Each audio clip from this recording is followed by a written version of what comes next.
Lorsque vous utilisez la fonction si, vous allez vérifier, vous allez effectuer un test logique et vous allez renvoyer deux messages différents, l'un si le test est vérifié, l'autre si le test n'est pas vérifié.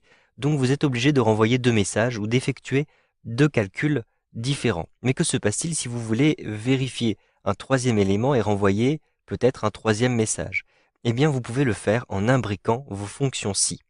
Le plus simple est de fabriquer votre formule en deux étapes. Donc d'abord, vous allez préciser la première condition. Par exemple, ici, à l'intérieur de ma liste de commandes, je vais à chaque fois avoir des valeurs et je souhaite appliquer une réduction de toutes les façons si ma commande est supérieure à 20 000.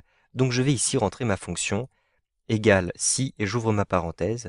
Donc si ma commande est supérieure à 20 000, je vais donc avoir K2 supérieur à 20 000, comme ceci, et je vais préciser donc les différents messages derrière le point virgule. Donc si c'est le cas, entre guillemets, je vais avoir une réduction, et si ce n'est pas le cas, point virgule, j'ouvre les guillemets, je vais mettre un message pas de réduction par exemple. Ensuite je ferme les guillemets et la parenthèse.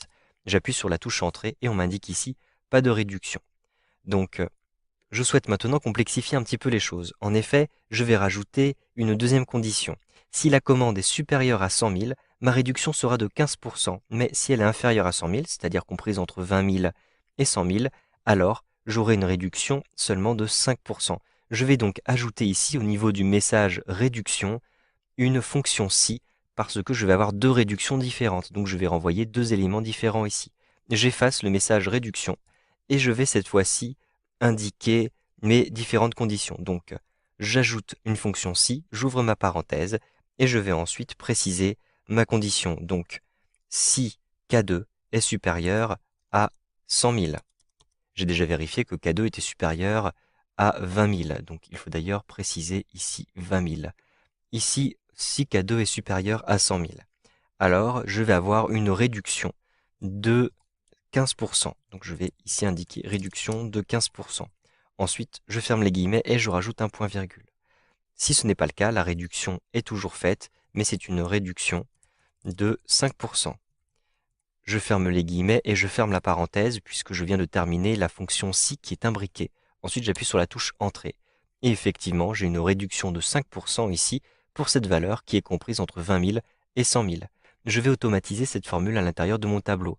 Donc je clique à cet endroit-ci, je maintiens appuyé et je déplace le curseur de la souris jusqu'en L26. Je relâche le bouton de ma souris et je vais double-cliquer ici pour que nous puissions bien voir tous les messages.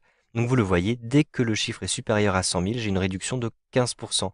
Dès que le chiffre est compris entre 20 000 et 100 000, j'ai une réduction de 5%. Et lorsqu'il est inférieur à 20 000, je n'ai pas de réduction.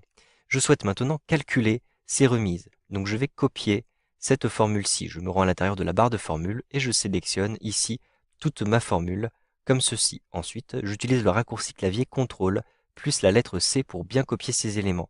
Et je vais ici coller ma formule. Donc je rentre le signe égal et je colle la formule CTRL plus V.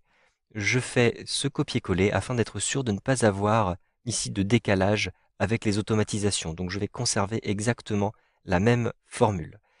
Ici, je vais modifier maintenant les messages qui apparaîtront. En effet, je ne souhaite pas avoir des messages, mais je souhaite avoir un calcul. Donc au lieu d'avoir réduction de 15%, je vais calculer ma réduction de 15%. Donc ici, j'efface le message réduction de 15% et je vais calculer donc K2 multiplié par 0,85 pour appliquer simplement cette réduction.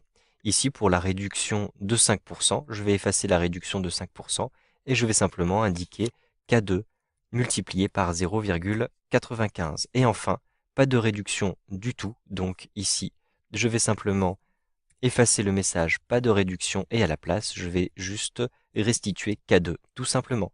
J'appuie sur la touche entrée. Je vais maintenant automatiser cette formule à l'intérieur de mon tableau jusqu'en M26. Je relâche le bouton de la souris. À chaque fois que j'ai une réduction de 15%, vous voyez qu'elle a été calculée à cet endroit-ci. À chaque fois que j'ai une réduction de 5%, vous voyez qu'elle a été calculée à cet endroit-ci. Et lorsque je n'ai pas de réduction, eh bien je vais avoir exactement la même valeur dans la colonne K et dans la colonne M.